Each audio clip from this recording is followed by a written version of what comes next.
اسلام تو سرکار کے یاروں سے ملا ہے، روشن یہ ہوئے نور نبوت کی ضیاء سے، اصحاب پیمبر ہوں یا آقا کے نواسے، اللہ نے پکارا ہے انہیں خوب ادا سے، راضی ہے خدا ان سے تو یہ راضی خدا سے، یہ ذکر مجھے قرآن کے پاروں سے ملا ہے۔ سبحان اللہ۔ ایک صحابی نے پوچھا نبی جی کوئی لشکر آ رہا ہے، ہمیں پتہ ہے ہم تیاری کرتے ہیں پھر ہتھیار سنبھالتے ہیں،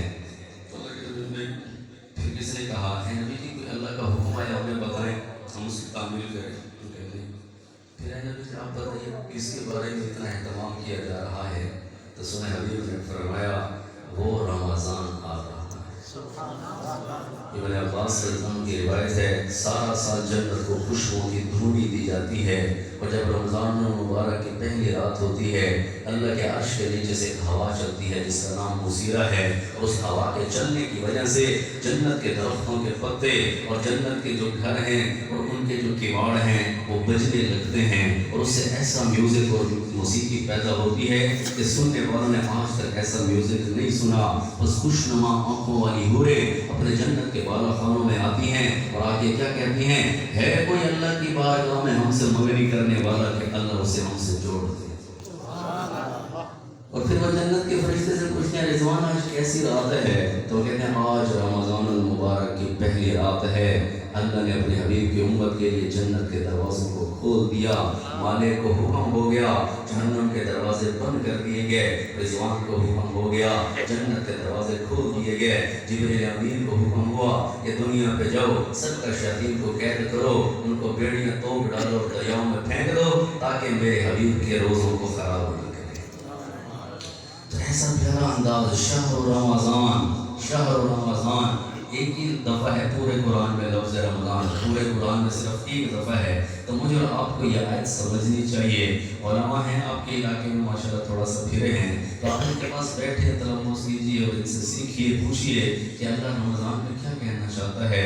شہر رمضان الذی انزل فیہ القرآن، رمضان کا پہلا تعارف استقبال رمضان کیا ہے کہ رمضان وہ مہینہ ہے جس میں قرآن کو اتارا گیا۔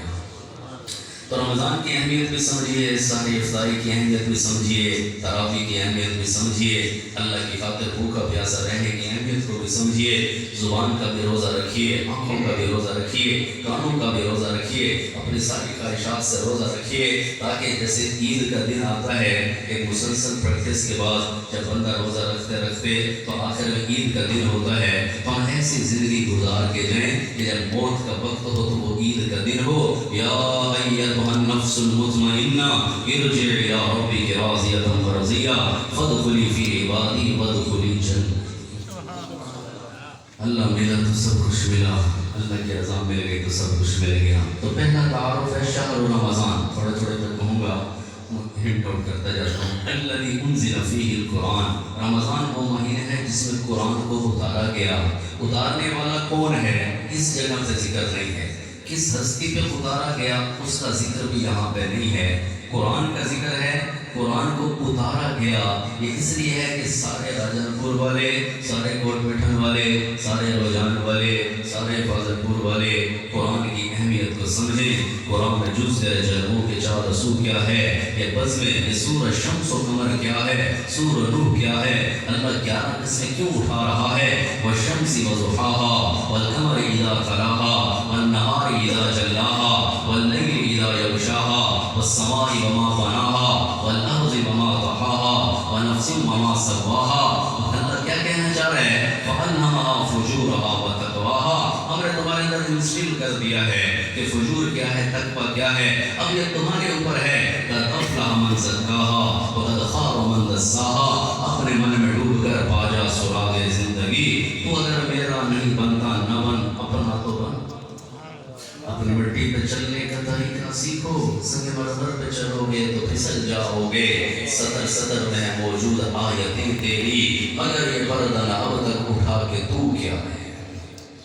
تو پہلا تعارف رمضان کیا ہے، دوسرا مضمون قرآن کیا ہے۔ الفاتحہ میں رب کیا کہہ رہا ہے، آل عمران البقرہ میں کیا کہہ رہا ہے، النساء المائدہ میں رب کیا کہتا ہے، الانعام الاعراف میں کیا پیغامات ہیں، الانفال توبہ یونس ہود یوسف میں کیا پیغامات ہیں، الرعد ابراہیم الحجر النحل میں کیا پیغامات ہیں، سبحان الذي اسرا بعبده ليلا من المسجد الحرام الى المسجد الاقصى الذي باركنا حوله لنريه من آیاتنا. تمہیں اس ہستی کا تعارف بھی ہے؟ تم چہرہ اس جیسا بنا چکے ہو یا نہیں؟ تم ان جیسے زندگی گزار رہے ہو یا نہیں گزار رہے ہو؟ تم نے واقعی میں اپنے آپ کو عاشق رسول بنایا ہے کہ نہیں؟ عاشق اہل بیت بنایا ہے کہ نہیں؟ عاشق صحابہ بنایا ہے یا نہیں بنایا؟ دوستی یا چھوڑا دا باٹے، یہ کیسا دعویٰ ہے؟ جیسے میں دعویٰ کروں میں ڈاکٹر ہوں، کچھ ڈاکٹر بیٹھے ہیں اس میں، تو ہم اگر ایم بی بی ایس کا دعویٰ کریں اور آپ میں سے کوئی پوچھے ڈاکٹر صاحب پیٹ میں درد ہے کوئی دوائی بتائیں، میں کوئی دوائی شوائی دوائی تو نہیں پتا، تو آپ کہیں گے یہ کیسا دعویٰ ہے؟ ایم بی بی ایس کا دعویٰ ہو اور پیٹ درد کی 900 فوٹ تک کبھی سے پتہ نہیں ہے، تو یہ ضرور یہ دعویٰ میں جھوٹا ہے. تو یہ کیسا عشق رسول کا دعویٰ ہے جو چہرے پہ سنت رسول کبھی تک نہیں سکا نبی کے طریقوں پہ ابھی تک قربان نہیں ہو سکا. وہ بلال نے اپنی ایک لکھی ہوئی نعت کے ساتھ نبی پاک کا حسن و جمال دیکھو نا، خدا کی کاریگری کا کمال دیکھو نا، کلام رب میں گواہی خلق عظیمانہ، نون والقلم وما یسطرون ما انت بنعمت ربک بمجنون وانک لعجل غیر ممنون وانک لعلی خلق عظیم.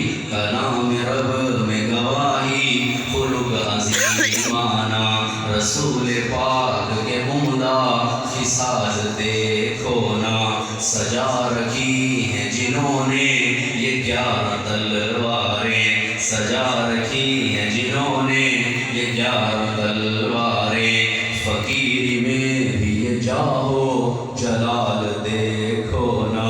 ایک غلام کا ذکر، وہ جس کے صبر کے چرچے، ہم صرف چاول کھانے کے لیے جمع نہیں ہوئے، وہ بھی کھائیں گے انشاءاللہ. نمان صاحب نے بلایا ہے تو سارے کھا کے نہیں دے گا، کھڑکیاں بھائی نے ماشاءاللہ، لیکن یہاں سے صرف پیٹ خراب کر کے نہ جانا، کھا کھا کے فوڈ پوائزننگ نہ ہو جائے.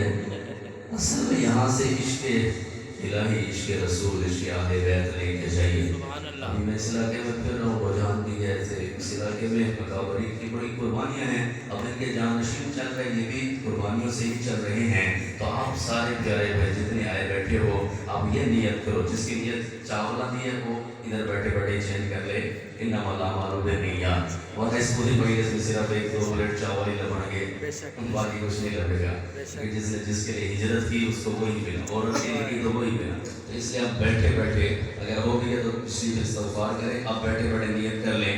ہم یہاں پہ دین کی بات سننے آئے بیٹھے ہیں، باقی کھانا پینا تو چلتا رہتا ہے. جتنے کھانے جتنے پاکستان میں پھر روٹی کا الحمدللہ بھی جاتی ہے ماشاءاللہ. تو ایک غلام کا تذکرہ عبداللہ صاحب 2019 سے، یہ بھی مجھے موبائل کی سکرین پر دیکھتے ہیں، میں بھی نہیں موبائل کی سکرین پر دیکھتا ہوں.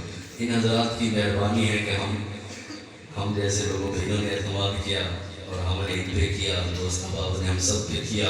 پھر آپ کے علاقے میں ایک سمجھو سب نے چل پڑی اور پورے سیلاب زدہ پٹی میں کہیں نہ کہیں کچھ نہ کچھ ہمارا بھی سمندر میں قطرے کے برابر حصہ موجود ہے، چاہے وہ مساجد کی شکل میں ہو، چاہے مدارس کی شکل میں ہو، چاہے علماء کرام کی خدمت کی شکل میں ہو. اللہ قبول فرمائے.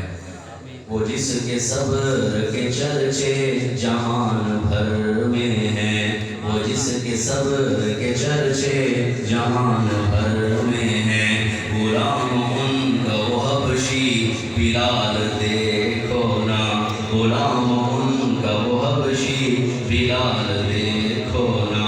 احد میں حمزہ ہوئے ہیں شہید پھر بھی آپ، احد میں حمزہ ہوئے ہیں شہید پھر بھی آپ، معاف کرنے میں ہے بے مثال دیکھو نا، معاف کرنے میں ہے بے مثال دیکھو نا.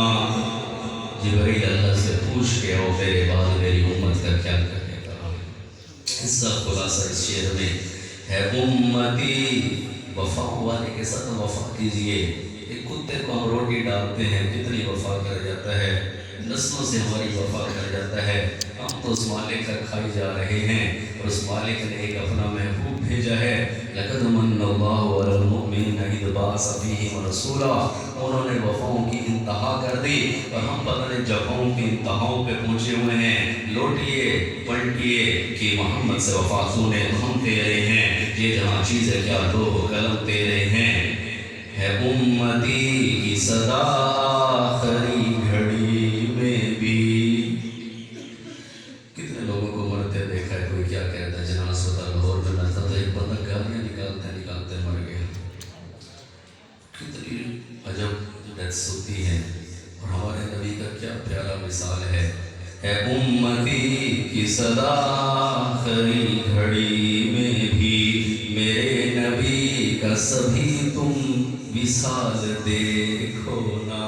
میرے نبی کا سبھی تم وصال دیکھو نا. مدینہ پاک میں مدفن ہے چاہتا اظہر.